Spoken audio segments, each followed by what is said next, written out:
bismillahi irrahmani irrahim. lii ak leeral la gu bàyyi ko ci daairatu rawdu rayahin fii ci Tuuba. dinaa bu nu sante borom bi subhanahu wa taala julli ci yonente bi muhammad sallallahu alayhi wa alihi wa sallam.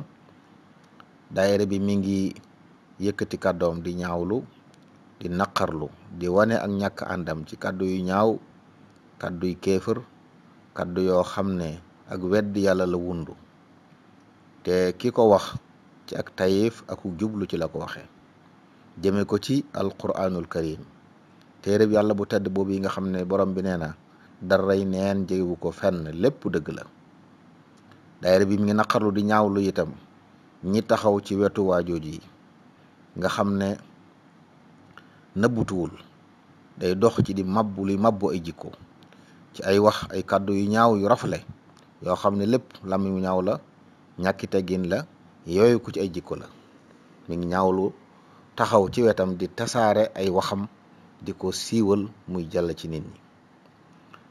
daayira bi di rawdu rayahin ci kaw fiir gu mu fiir ci diine lislaam ji nga xam ne amul ludul moom, ak xër gu mu xër ci jàmmi réew mi, jàmmi mbooloo mi ngi moytuloo képp koo xam ne doxinu mel nii ngay dox nga moytu wax ju ñaaw te bàyyi wax yu ñaaw yi nga xam ne dafay laal pas-pasu lislaam.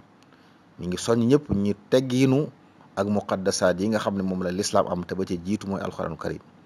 diine yàlla ji nga xam ne li ëpp ci waa Sénégal ci la ñuy diine wu mooy seen diine, mooy seen pas-pas, moom lañ gëm.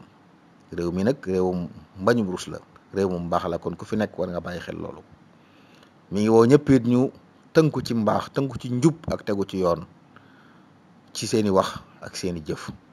di bàyyiloo xel ñëpp it li yàlla wax ci alxuraan ne ñi nga xam ne dañoo bëgg ñaawteef di tasaaroo, ñaawteef di siiw ci biir jullit ñi, yàlla ngi leen di nege mbugal mu metti fii ci àdduna ak bàllaxira.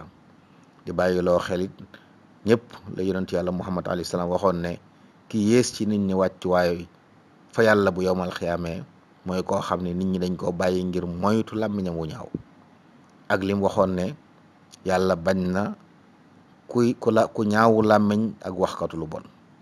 hada wa sallallahu ala sayidina mawlana muhammadin wa ala alihi wa sahbihi ajmain. cheikh ahmadul badawi mbàkke al munassiqul aam li daairati rawdu rayahin.